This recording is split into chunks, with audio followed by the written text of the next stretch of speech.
2-3 साल या 3-4 साल में जितना आपको सीखना है अच्छे से काम करें, और फिर उसके बाद जो भी आपका प्लान है उसके अकॉर्डिंग जॉब चेंज करें। एमटेक की जो प्रिपरेशन है वो बहुत इजी है इन कंपैरिजन टू बीटेक के लिए आईटी की preparation. You can not compare the both. तो बहुत ही इंपॉर्टेंट चीज रहती है कि आपके मेंटर्स कौन कौन है डिफरेंट फेजेस ऑफ लाइफ में। एमटेक के लिए भी मेरे अंदर मोटिवेशन नहीं था, बस उस समय यह था कि जॉब चाहिए, क्योंकि घर वाले और फ्रेंड्स इन सब का पीयर प्रेशर है। तो मतलब मोटा मोटा रफ एस्टिमेट ये है कि 5,000 या 10,000 सीट्स हैं, और इतने ही बच्चे सीरियस हैं जो इसकी तैयारी कर रहे हैं। तो उसमें आपको अपनी रैंक लानी है। Hi guys. आज हमारे साथ हैं कनिष्क चौहान। और आप एक आईआईटीएन है और करंटली इंफॉर्मेटिका में सीनियर सॉफ्टवेयर इंजीनियर है। तो चलिए जानते हैं आप कैसे बने एक आईआईटीएन और करंटली क्या कर रहे हैं, जॉब में क्या क्या प्रॉब्लम्स आती हैं। सबसे पहले आपका बहुत बहुत शुक्रिया कनिष्क, अपना टाइम देने के लिए। आप पहले एक छोटा सा अपना एक इंट्रोडक्शन दे दिए कि आप आपकी एजुकेशन कहाँ से कैसे है और आप कहाँ से बिलोंग करते हैं, फिर आगे हम बात करेंगे। जी बहुत बहुत धन्यवाद निज़ाम, आपने मुझे इनवाइट किया और मेरे लिए पहला एक्सपीरियंस है। तो फॉर माय फॉर्मल इंट्रोडक्शन, तो हमने साथ में स्कूलिंग की, निजामुद्दीन और मैंने, केंद्रीय विद्यालय से। उसके बाद फिर मैंने बीटेक किया कंप्यूटर साइंस से, क्योंकि शायद पढ़ने में अच्छा था और साइंस की स्टूडेंट थी मेरी। फिर जॉब नहीं लगी तो फिर मैंने एमटेक किया, और ईश्वर की कृपा रही कि आईआईटी मिल गया, ठीक ठाक रैंक आई, और फिर प्लेसमेंट वहीं से हो गया। तो ज्यादा स्ट्रगल नहीं रहा जीवन में, बस 12th के बाद की तैयारी किया इंजीनियरिंग की, और फिर बीटेक के बाद तो छोटा सा स्ट्रगल था मेरा। हम लोग स्कूलिंग तो हमने बरेली से की है, लेकिन जी बरेली हम फोर्थ क्लास से दोस्त हैं। उससे पहले आप कहाँ से बिलोंग करते हैं, आपकी फैमिली बैकग्राउंड क्या है, ये थोड़ा सा बताइए। हाँ, मैं यूपी से बिलोंग करता हूँ, जिला बिजनौर, वहाँ पे मेरा जन्म हुआ। फिर पिताजी मेरे रेलवे में है, तो पंजाब में कार्यरत थे वो। और फिर फर्स्ट टू फोर्थ मैंने पंजाब से केंद्रीय विद्यालय से ही स्कूलिंग की। और वहाँ पे हम बहुत ही बैक बेंचर टाइप के स्टूडेंट्स थे, मैं और रमनजीत मेरे फ्रेंड्स थे। तो आज भी फेसबुक से मुलाकात हुई उनसे भी रिसेंटली। फिर मैं बरेली मूव हो गया, पिताजी घर के क्लोज आने के लिए ट्रांसफर ले लिया उन्होंने। अच्छा। और फिर हमारी मतलब जब बरेली में आ गए, तो फिर बरेली में मैंने 4th से लेकर 12th तक स्कूलिंग की, तो हमने साथ में की है, तो आप जानते ही होंगे। अच्छा, बीटेक के बाद आपने गैप लिया है एमटेक के लिए। हाँ, तो तो जनरली ये होता है कि 12th में बच्चा पढ़ने में ठीक है, साइंस बैकग्राउंड है, और ठीक ठाक मार्क्स आ रहे हैं 75%, 80%, तो दो ही चीजें होती हैं उसके बाद कि या तो बीटेक कर लो या फिर एमटेक कर लो, वो कर लो, डॉक्टर एमबीबीएस। हम्म, तो एमबीबीएस के लिए फिर पता लगा कि पैसे बहुत लगते हैं, 25 से 30 लाख शायद उस समय चल रहा था एडमिशन के लिए। तो बीटेक 4 to 5 lakhs में हो जाता था प्राइवेट कॉलेज से। तो बीटेक अच्छा, कर लिया। तो बीटेक जो बीटेक है कर लिया private, 12th। BTech private college से है। हाँ, प्राइवेट कॉलेज से है, श्री राम मूर्ति स्मारक, बरेली। अच्छा अच्छा, फिर एसआरएमएस से। हाँ, तो वहाँ पे भी मतलब एवरेज परफॉर्मेंस ठीक था, 75 से 80% के बीच में मेरी, 76% टू बी एक्यूरेट। तो ऐसा कुछ खास नहीं था, बस जस्ट एक क्यूरियोसिटी थी कि कोई भी चीज़ अच्छी लगती थी, वेबसाइट बनाना या फिर फर्स्ट ईयर के बच्चों को प्रोग्रामिंग सिखाना, तो उसमें ज़्यादा इंटरेस्ट था। तो फिर कॉलेज में एज अ प्लेसमेंट टीसीएस और इन्फोसिस आई, तो वहाँ पे हो नहीं पाया, may be communication skill main problem थी वहाँ पे। उसके बाद अच्छा। फिर 2-3 ऑप्शन थे हमारे सामने कि सीनियर्स ने कहा कि चलो एमटेक की तैयारी करो, तुम पढ़ने में ठीक हो, और एक बार आईआईटी में या फिर एनआईटी में अगर हो जाए तो फिर लाइफ सेट है उसके बाद। दूसरा ऑप्शन ये था कि गवर्नमेंट जॉब्स की तैयारी करते हैं। तो फिर मैंने सीनियर्स की सलाह मानी और फिर एमटेक के लिए मोटिवेशन बनाया, और फिर हम पहुंच गए दिल्ली तैयारी करने के लिए। मेडिजी कोचिंग आप लोग जानते ही होंगे। हम्म। तो क्योंकि मेरे को पता है कि मैं 70 to 80% मतलब average kind of student, above average you can consider, तो उसमें बिलोंग करता हूँ। तो मुझे अपनी कैपेबिलिटीज पता थी कि एक्स्ट्रा ऑर्डिनरी भी नहीं हूँ मैं, और बिल्कुल ऐसा भी बैक नहीं है कि बेंचर भी कुछ नहीं नहीं हूँ। आता है। हाँ, हाँ। राइट। तो फिर तैयारी की और टीचर्स अच्छे मिले। और बस मेरा एक ही फंडा रहता था कि क्लास में जो भी पढ़ाया गया है, कोचिंग में या फिर किसी ने भी पढ़ाया, तो मैं बस उन्हीं को आके रिवाइज करता था, क्वेश्चन लगाता था, और थोड़ा बहुत जो भी एक्स्ट्रा टाइम मिला उसमें थोड़ी बहुत एक्स्ट्रा अपने तरफ से पढ़ाई। और बाकी फिर शाम को डिनर डिनर के बाद दोस्तों से सेम क्वेश्चंस और टॉपिक्स के ऊपर डिस्कस करना। तो यही हमारा टाइम था कि एक साल जो तैयारी की। एक साल। और फिर हम्म, ये एक साल जो आपने तैयारी करी, इससे पहले भी आईटी के लिए तैयारी की थी, या मतलब ये फर्स्ट टाइम था हाँ, और वो फर्स्ट मैंने अटेम्प्ट? वो मैंने लोकल सिटी में ही किया था आईआईटी के लिए। बट उस समय मुझे हवा भी नहीं थी कि आईआईटी की प्रिपरेशन क्या होती है या फिर डिफिकल्टी लेवल क्या है। तो उस समय इतना कुछ खास आइडिया नहीं था। तो नॉर्मल प्रिपरेशन और खाली बस मुझे मैथ्स और फिजिक्स समझ में आते थे, केमिस्ट्री बिल्कुल भी नहीं। तो मतलब 28,000 मेरी रैंक थी। और शायद एआई ट्रिपल एग्जाम होता था उस समय, और आईआईटी में तो क्वालिफाई भी नहीं था। तो ठीक है, मतलब एवरेज परफॉर्मेंस था मेरा। एमटेक की जो प्रिपरेशन है वो बहुत इजी है इन कंपैरिजन टू बीटेक के लिए आईआईटी की preparation. You can not compare the both. या फिर दूसरी तरह से ऐसे भी ले सकते हैं कि बीटेक के बाद बच्चा मैच्योर हो जाता है, वो समझता है कि क्या सब्जेक्ट उसमें इंटरेस्ट है, तो वो कितना उसको स्ट्रॉन्ग कर सकता है। तो बीटेक के लिए मतलब आईटी क्रैक करना थोड़ा ज़्यादा मुश्किल है, और एमटेक के लिए हाँ, कंपैरेटिवली इजी है। इजी तो नहीं है, राइट। लेकिन हाँ कंपैरेटिवली इजी है। और तो इसका अंदाजा आप ऐसे भी लगा सकते हैं। फॉर एग्जांपल आईआईटी में बैठते हैं करीब 10 से 12 लाख स्टूडेंट्स, और एमटेक में बैठते हैं मैक्सिमम 50,000 और 1 lakh for one computer science stream. मेरे टाइम में 2011 या 12 टाइम में। अच्छा, तो दिल्ली में आपने प्रिपरेशन जो करी, आप कहाँ रहते थे दिल्ली में? दिल्ली में रहता था, हौज खास में मेरी कोचिंग थी, तो कटवारिया सराय में ही मैं रहता था। अच्छा छोटा सा अच्छा। 1 BHK लिया था हमने, 1 रूम सेट बोल सकते हो फिर। हम्म। किचन नहीं थी, तो वहीं पे मैं रहता था, ग्राउंड फ्लोर। अब मेरे ख्याल से आप मेरे को पता है कि आप फर्स्ट टाइम बाहर गए थे आपने, क्योंकि दिल्ली। स्कूल के बाद फिर इंजीनियरिंग तो वहीं से, बरेली से, उसके बाद फिर हाँ, दिल्ली। तो दिल्ली में फिर खाना पीना, ये सब स्ट्रगल्स जो हैं, ये कैसे मैनेज हुआ? नहीं, मैनेज मतलब आपके अंदर एक मोटिवेशन होता है कि मुझे इस सिचुएशन से बाहर निकलना है। तो मैं ये कहूंगा कि आप पढ़ाई कैसे भी करो, जैसे आज के टाइम में ऑनलाइन, कोविड के टाइम के बाद ऑनलाइन बहुत फेमस हो गया, यूट्यूब या बहुत सारी प्लेटफॉर्म्स हैं। तो ऑनलाइन या ऑफलाइन दोनों ही केस में आपको एक माहौल चाहिए होता है जो कि आपका मोटिवेशन अंदर से बनाए रखे। तो जो जिसे कहते हैं कि तराशना, तो शायद उसके लिए डिफिकल्ट माहौल होना जरूरी है आदमी के लिए कि डिफिकल्टीज वो फेस करे। तो आदमी जो दिल्ली में जाके पढ़ाई करता है, तो पढ़ाई तो वो कहीं भी कर सकता है। बट वो वहाँ जो माहौल मिलता है आपको कि आपके पास छोटा सा रूम है, 2-3 बच्चे उसी में रह रहे हैं, पढ़ाई कर रहे हैं। किसी का डीमोटिवेट हो रहा है तो आप उसको मोटिवेट कर रहे हो, नेक्स्ट टाइम आप डीमोटिवेट हो रहे हो, क्वेश्चन सॉल्व कर रहे हो, उसकी हेल्प कर रहे हो। खाने के लिए आप बीमार हो, खाना सही से नहीं मिल रहा है, बाहर खाने की तलाश कर रहे हो कि ठीक सा खाना मिल जाए सस्ते में।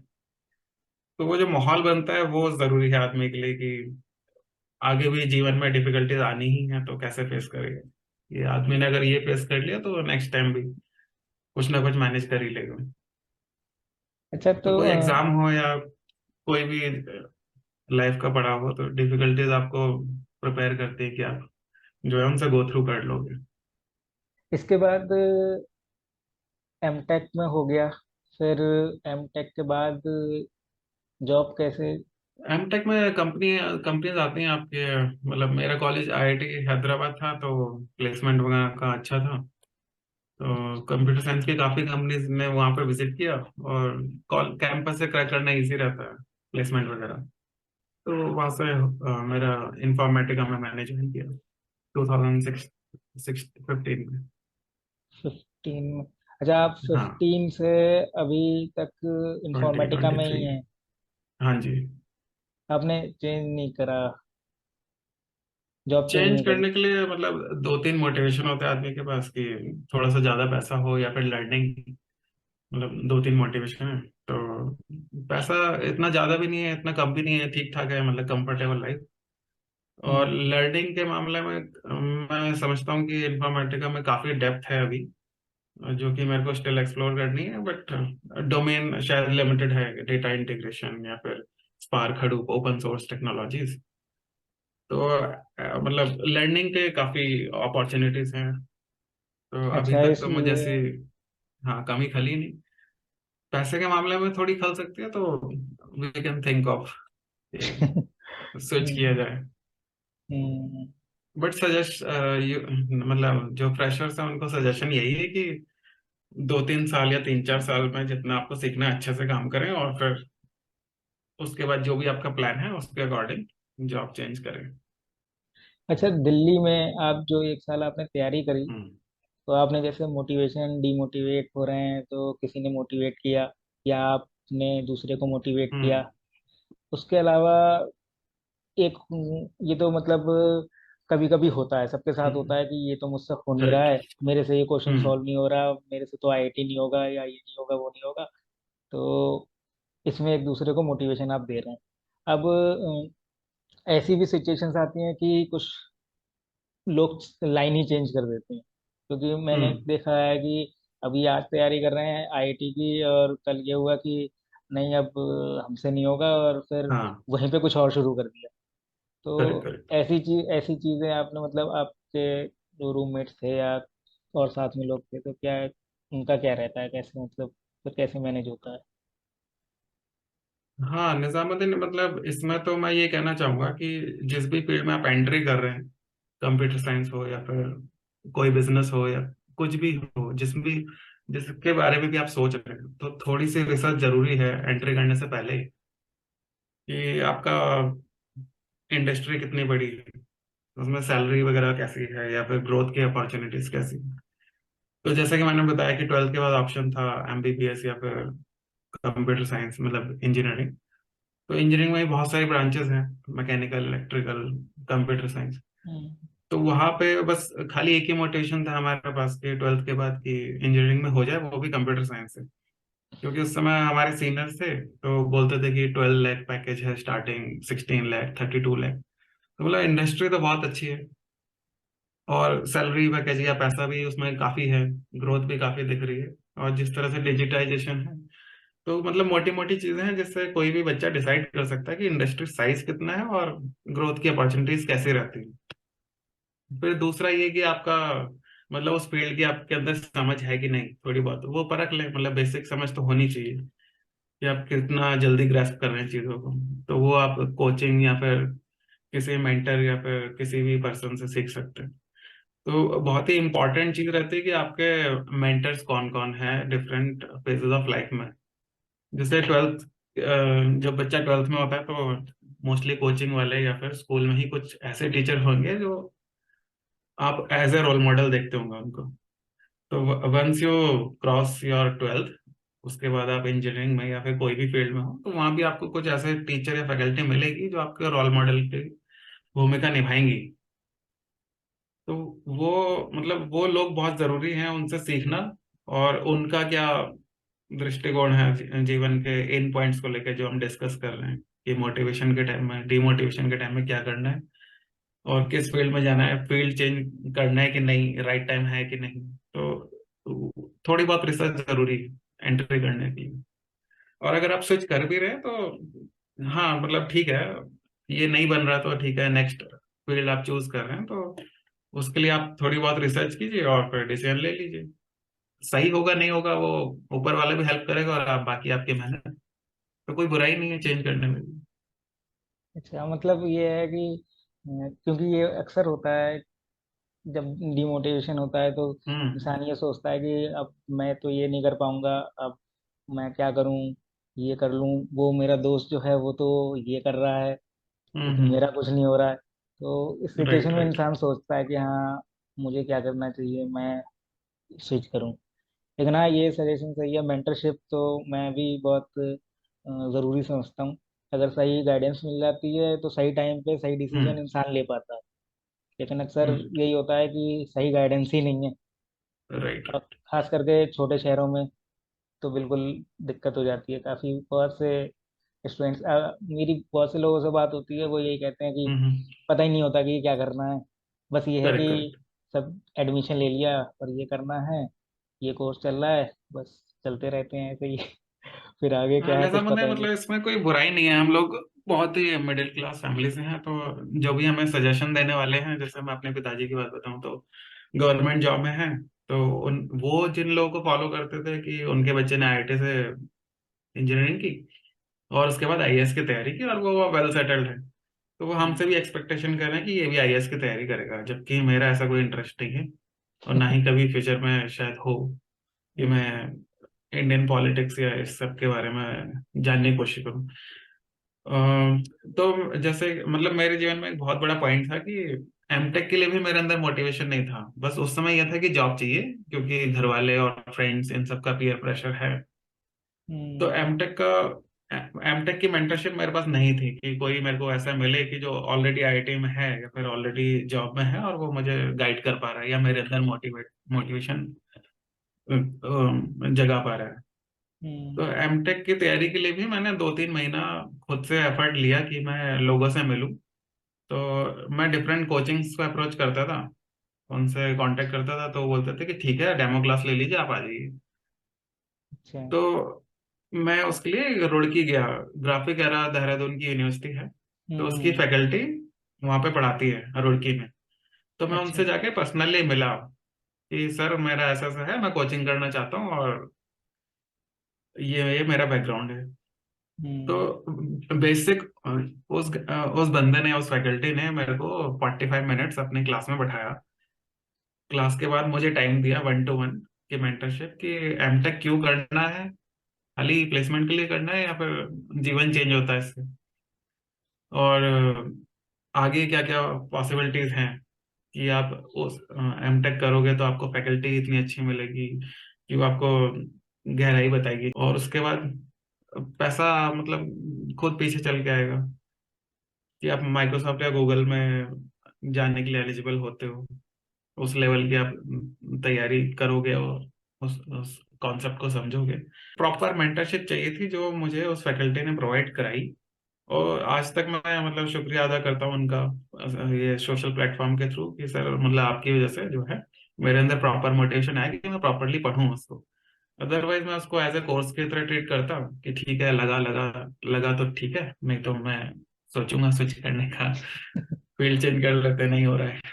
हम्म। तो मेंटरशिप बहुत जरूरी है कि आप राइट टाइम पे राइट पीपल के संगत में रहें। क्या नाम है उनका, आपको याद है? हाँ हाँ, फैकल्टी मतलब अंकुश मित्तल थे उस समय ग्राफिक एरा में, अच्छा। अब शायद ना हो। हाँ, अच्छा तो वैसे लिंक्डइन पे अवेलेबल है, मतलब मिलेगा उनका, मतलब काफी बढ़िया ओके। फैकल्टी थे। क्या तो मैंने सब्जेक्ट है खैर, उनका क्या सब्जेक्ट है, मतलब क्या पढ़ाते हैं वहाँ? नहीं कुछ याद कंप्यूटर है? साइंस की फैकल्टी है, ग्राफिक एरा के डीन या अच्छा एचओडी कंप्यूटर थे वो साइंस। उस समय। हाँ अच्छा अच्छा अच्छा, कंप्यूटर साइंस, अच्छा अच्छा अच्छा। हाँ। अच्छा अच्छा अच्छा। कोचिंग मैंने मेडिसी में की क्योंकि मेरे को ज्यादा माहौल चाहिए था या थोड़ी कम फीस में हो रहा था। हम्म। उनके यहाँ कोचिंग मैंने इसलिए नहीं की क्योंकि उनके पास टाइम कम था, खाली वीकेंड में वो क्लास लेते थे, तो शायद वो मेरे लिए बेस्ट ऑप्शन नहीं होता वहाँ पे तैयारी करना। बट हाँ। मेंटरशिप लेने मैं जरूर गया, और कोई भी बुराई नहीं है अगर आप जेन्युइनली अप्रोच करोगे किसी को कि सर मुझे समझ में नहीं आ रहा, आप थोड़ा टाइम दे तो मैं आपसे मिलने आ जाता हूँ। तो मैं गया, उन्होंने टाइम दिया और मुझे बहुत अच्छा लगा, और अभी अच्छा। अच्छा है मतलब मेरे लिए। हाँ। तो मेंटरशिप सीख करने में कोई भी हेसिटेशन मत कीजिए, आप किसी भी पॉइंट पे हो, आपको चाहिए तो जरूर अप्रोच करें, तो कोई ना कोई हेल्प करने वाला जरूर मिलेगा आपको। ओके ओके ओके, ये सजेशन बहुत अच्छा है, मेरे लिए हम्म। भी और सबके लिए भी आई थिंक। जी जी अच्छा बिल्कुल। अच्छा जब आप, ये तो आपको मोटिवेशन एक यहाँ से मिल गया, जब आप तैयारी कर हम्म। रहे थे तब उसमें आपके साथ क्या क्या दिक्कतें आ रही थी? अब ऐसा भी होता है कि आज मन नहीं है पढ़ाई का, क्योंकि आईआईटी की प्रिपरेशन सभी जानते हैं कि ऐसा नहीं है कि 2 महीने 3 महीने में होती है, आपने पूरा 1 साल राइट दिया। राइट। तो अब कभी कभी मन नहीं है, या कभी हम्म। दोस्त आ गया, दोस्त के साथ घूमने चले गए, कभी हम्म। फेस्टिवल्स हैं, हमारे देश में फेस्टिवल्स भी आते जाते रहते हैं, तो फिर जी ऐसी जी। सिचुएशंस को कैसे हैंडल करते हैं? हाँ, निजामुद्दीन मतलब जिस भी चीज़ की आप तैयारी कर रहे हैं, जैसे एमटेक की तैयारी 6 से 8 महीने की है, और 1 साल बाद आपका एग्जाम होता है, तो मैंने स्टार्ट किया था जुलाई से। तो मतलब आपको पहले से पता है कि इतने सब्जेक्ट्स हैं, इतना टाइम है, और आपको कुछ नहीं करना, तो कोचिंग से आके जो भी आपने मतलब कॉन्सेप्ट समझा है या क्वेश्चन किए हैं क्लास में, तो आप उनको घर पे आके दोबारा कीजिए। मैं मतलब यही करता था, एक्स्ट्रा कुछ भी नहीं, कि जो भी क्लास में हुआ है वो मैं समझ पा रहा हूँ कि नहीं, घर पे आके और उससे रिलेटेड मैंने सेम क्वेश्चन लगाए जो क्लास में होते थे। और उसके बाद जो मेन था कि मुझे प्रैक्टिस करनी थी कि जो रियल एग्जाम होने वाला है उसकी मैं घर पे ही प्रैक्टिस करूं। तो ऑफलाइन टेस्ट सीरीज मैंने की थी, और उसमें ठीक ठाक मार्क्स आ जाते थे मेरे एट द एंड ऑफ। मैंने 7 एग्जाम दिए थे टोटल। तो अच्छा। 7 एग्जाम में आते आते 50 to 60 या फिर 60-70 भी आते थे कभी कभार। तो मतलब जब आपका रियल एग्जाम आएगा उससे पहले आप मेंटली प्रिपेयर हो कि I am capable of 50 to scoring 50 to 70 marks out of 100। तो आपको अपनी कैपेबिलिटी पता है कि 50 to 70 मैं बेस्ट करने की कोशिश करूंगा, तो 70 से ऊपर लाने की कोशिश करूंगा जब मेरा रियल एग्जाम होगा। अब रियल एग्जाम में मेरे 50 मार्क्स आए, बट एग्जाम टफ था तो उसमें ठीक ठाक रैंक बन गई। अच्छा। बट आपकी प्रिपरेशन जरूरी है, मतलब मैच से पहले, क्रिकेट मैच से पहले या किसी परफॉर्मेंस से पहले हम्म। आप मतलब उस मुकाम पे खड़े होके देखिए कि वहां पे पहुंचने के लिए आपको कितनी प्रैक्टिस या मेहनत की जरूरत पड़ेगी। तो वो आप पहले से करके रखोगे तो वहां पे इजी रहेगा आपको। थोड़ा सा कम भी मिलेगा, फिर भी आप सेटिस्फाइड रहोगे कि आपने 100% दिया। मतलब अपना आप 100% दे रहे हैं तो सेटिस्फेक्शन तो आ ही जाता है। तो ये एमटेक के लिए आपका फर्स्ट अटेम्प्ट ही था, या मतलब आपने बीटेक के फाइनल में भी ट्राई किया था? हाँ, मैं मतलब हमारे टाइम में होता था कि आप थर्ड ईयर में दे सकते हैं, फोर्थ ईयर में, और फिर उसके बाद कभी भी दे सकते हैं ना। अच्छा। तो फोर्थ ईयर में भी दिया था तो जस्ट क्वालिफाइंग मार्क्स थे मेरे, 35 थे आउट ऑफ 100। 33 होता था उसमें क्वालिफाइंग। तो मैंने बीटेक के बाद दिया है ये। तो मतलब आप कह सकते हो कि बीटेक में मैं क्वालिफाई नहीं कर पाया। आइडियली अच्छा, मतलब बीटेक में ही हो जाना चाहिए, एनफ प्रिपरेशन है तो। कितनी सीटें रहती हैं, मतलब आपके टाइम पे कितनी सीटें थी लगभग? हाँ, मेरे टाइम में जैसे कुछ नए आईआईटीज, कुछ पुराने आईआईटीज, तो 10 आईआईटी मान लीजिए आप, और उसमें करीब ऑन एन एवरेज 100 सीट्स मान लीजिए। 100 तो सीट्स? 1000 के आसपास। 100 सीट्स कंप्यूटर साइंस की सिर्फ? हाँ, मतलब ये मैं बहुत ही रफ एस्टिमेट मान रहा हूँ, मुझे ज़्यादा आइडिया नहीं है। अच्छा। डिफरेंट आईआईटीज में डिफरेंट ब्रांचेस होती हैं, मतलब कंप्यूटर साइंस में ही स्पेशलाइजेशन करेंगे तो नंबर ऑफ स्टूडेंट वैरी कर सकते हैं। ओके। और उसमें फिर जनरल, SC ST। तो मैं बस ये मान के चल रहा हूँ कि आईआईटीज में 1000 सीट्स हैं, और बाकी फिर एनआईटीज में भी एनआईटीज ज़्यादा हैं, तो उसमें भी आप 100 या 200 सीट्स मान लीजिए। तो मतलब मोटा मोटा रफ एस्टिमेट ये है कि 5000 या 10,000 सीट्स हैं, और इतने ही बच्चे सीरियस हैं जो इसकी तैयारी कर रहे हैं। तो उसमें आपको अपनी रैंक लानी है। अच्छा। हाँ, मतलब उस टाइम का अगर मैं एस्टिमेट निकालूं तो फैकल्टी हमारी बोलती थी कि टोटल जो एग्जाम दे रहे हैं कंप्यूटर साइंस के 1 लाख बच्चे बैठे थे लास्ट टाइम। इस बार भी थोड़े से ज्यादा बैठेंगे, बट सीट्स उतनी है, और जो सीरियस बच्चे हैं वो भी उतने ही है। तो आपको उनसे कम्पीट करना है, 1 लाख नंबर को देखो ही मत आप, ये इतने बच्चे हैं। अच्छा। अच्छा। अच्छा, ये आपकी जब आप प्रिपरेशन कर रहे थे तो आपकी फैकल्टी कहती थी? हाँ हाँ। अच्छा, आप बात करते हैं आपके, आप आईआईटी पहुंच गए। अब आईआईटी आप हैदराबाद में गए तो वहाँ के हॉस्टल लाइफ के बारे में कुछ बताइए, वहाँ की हॉस्टल लाइफ कैसी है? मतलब आईआईटी जो है नया था, 2008 से स्टार्ट हुआ था, और मैंने ज्वाइन किया था 2013 में, तो बिल्कुल नया सही था। तो कैंपस तो था नहीं, तो आर्मी के उसमें रहते थे हम लोग। आर्मी के कैंपस में ही जो स्कूल्स होते हैं उसको आईआईटी कन्वर्ट किया गया था, और जो उनके हॉस्टल हैं वो टेम्पररी बैरक टाइप के थे, मतलब टीन शेड डाल के। तो बहुत ही बेसिक सा सेटअप था ऑर्डिनेंस फैक्ट्री के अंदर। तो केंद्रीय विद्यालय जो था ऑर्डिनेंस फैक्ट्री का, उसी को कन्वर्ट किया गया था। पर लास्ट ईयर तक आते आते कैंपस का कंस्ट्रक्शन चल रहा था, और कुछ स्टूडेंट, मतलब ये फैसिलिटी दी गई थी कि कुछ स्टूडेंट वहाँ पे रह सकते हैं, जो भी रहना चाहें। बट क्लास अटेंड करने के लिए उनको हमारे कैंपस में आना पड़ता था, इसलिए। बट एक्सपीरियंस वाइज या हॉस्टल की लाइफ, जैसा मैंने बताया कि मेंटरशिप बहुत जरूरी है, या फिर जो भी जिस भी उसमें रहें आप, मतलब संगत में, तो वो ज़्यादा इम्पोर्टेंट है। तो जैसे बीटेक के स्टूडेंट थे या फिर जो एमटेक में ही डिफरेंट डिफरेंट बैकग्राउंड से लोग आए हुए थे, कि कुछ इन्फोसिस या टीसीएस से जॉब छोड़ के आए थे कि एमटेक परस्यू करते हैं, उसके बाद दोबारा से जॉब में जाएंगे। कुछ लोग टीचिंग प्रोफेशन से थे, एक दो, और कुछ लोग गवर्नमेंट जॉब में थे, डीआरडीओ वगैरह, जो कि एमटेक करने आए थे। तो मतलब वहाँ पे एक्सपोजर आपको बहुत अच्छा मिलता है। और जो बीटेक के स्टूडेंट होते हैं माशाल्लाह, वो तो मतलब उनसे इंटरेक्ट करने का मौका, या फिर उनके लेवल की थिंकिंग पे आने का मौका मिलता है। तो वो उनके हम असाइनमेंट चेक करते थे, या फिर कुछ असाइनमेंट जो कि बहुत ही टफ होते थे, उसमें वो लोग हमारी हेल्प करते थे कि बाकी बच्चों को कैसे जज करना है।